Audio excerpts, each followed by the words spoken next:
And welcome back to you all to Our Africa as we continue discussing fashion in the African sense. As you know it, it is something that comes from within.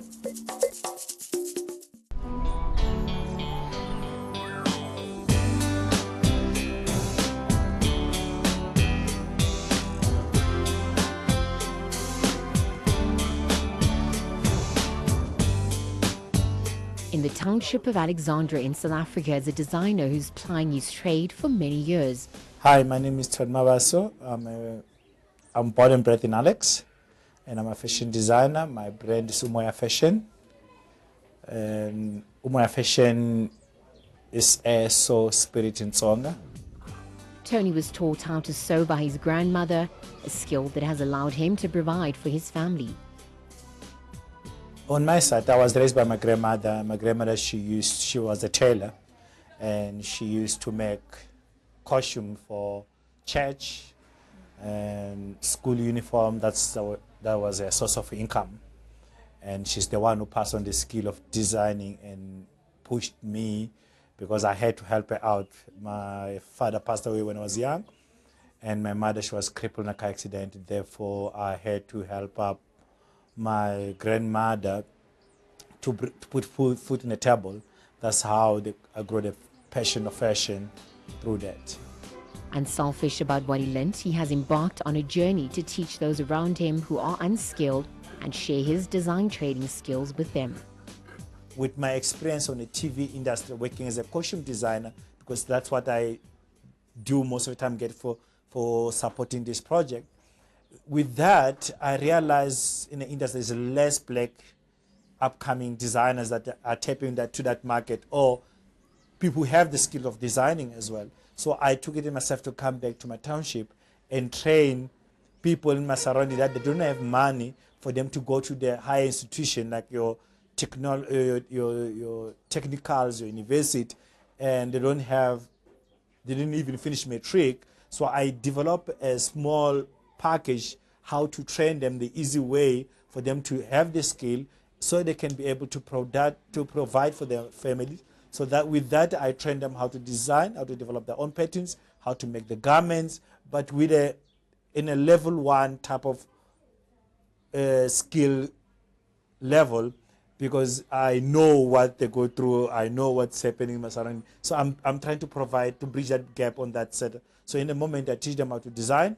From there, I even give them space at my boutique for them to be able to sell their products. Just like most designers, he believes access to capital would make things a lot better for his business.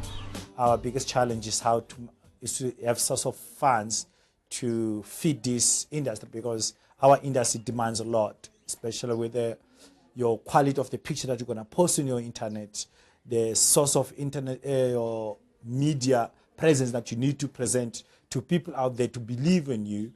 The package of marketing your brand is the biggest challenge in our industry. And when you're done with that, who you going to take your product to? And if they give you a platform for you to meet the quality of the international in terms of packaging your product, to be able for them to accept your product, to be able to be sold in those markets, that's the biggest challenge that we face. But you, as a designer, as an entrepreneur, you need to push hard. The more the problems that you get, you learn from them. And I think I would say starting small and growing step by step, you make mistakes and learn from them. But it's not easy task to do it because of our previous disadvantage sector that we're facing in the moment. In short, as much as you can want to go back 100% tradition, but you need to look at the competition. We own this as a business. This is business at the end of the day. You need to ask yourself which is your market, which one you want to service. So I would say if you look at your market and realize that your market is in tradition, you can continue doing that. But again, the reason why most people will go European type of sense of fashion is because there's a big market there. You can take your stuff globally than the limit that you're going to get if you go only tradition. But again, it's depending who is your target market as an individual designer. You need to find out. In the moment I'm working here as a community center, so with my clientele here, I have to embrace the culture more So even the tourists when they come. But if I were to be doing it in Sandton or in other places, I need to understand that I need to compete with a global market. So as a designer, I need to have a space, open space that, yes, I'm African. You'll find African on my garments, but you need to look at how far you want to grow or who's your target market. I think that's why Brexit different. But I think big up to the ones that, to some of us or some of the design that is still keeping the culture. We want that. We need to keep our identity. But at the end of the day, where is your bread lies? Having lived in the township, he's inspired by his surroundings. For my side, I believe I'm true to myself. And I believe that if you want someone to buy your product, you need to be able to tell who you are. They need to see you through your product. And everything's been done before. But the question, what you're going to bring now that's going to say, this is Tony. So with me, I try to interpret my life, what I'm going through emotionally in the moment. That's how I come up with my garments. As much as I can Google them, I can see other potential designers outside, but everything it goes back to where I am from, and that's what inspires me every day to put something new in the table every day. He also believes that staying true to who he is has helped get established. On my side, my secret will be I'm willing to share.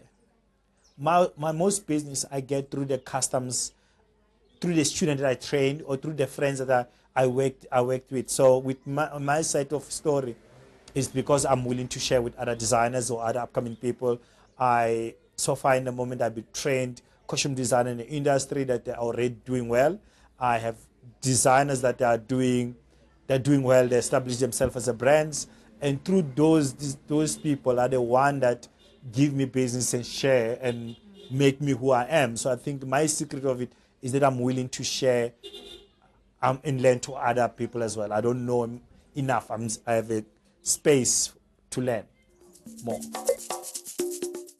I believe that style is a way of saying who you are without having to speak. The African continent has established themselves as a force to be reckoned with, having showcases globally in places like London and Amsterdam besides our home soil, shaping how the world dresses even today. We gave them all the ideas that they're currently using, right? It was all birthed here. You know, the world has taken a lot from what we have and what we, have been doing all along. You know, as you can see from recent events with the Basotho blanket being, used by a leading brand, that just shows you that people have been, taking from the continent for a very long time. As Africans, I think we are doing that already. I think we are doing that. We just need to recognize it. Like with your African prints, you notice right now a lot of international artists are rocking African prints, like Beyonce. I don't know what show that was, but I saw her rocking, African print and whatnot. And I feel like we are influencing the world. We just haven't realized it, or we haven't found a way to use it to our advantage, fully. We have something that other countries don't have. As much as we're still lacking in terms of the skills of designing South Africa as a black South Africans, but we have source of all the fields of Africa. We have the Mozambican designers in South Africa, we have the Nigerians, we have that, and we have our own prints that we do in South Africa that are South African printed materials. With that, if you take your culture, with me, I believe that what makes me out there, people think of me like difference because I use what I have. Embracing our identity and not losing touch with where we are from is needed so that we don't lose touch with our roots.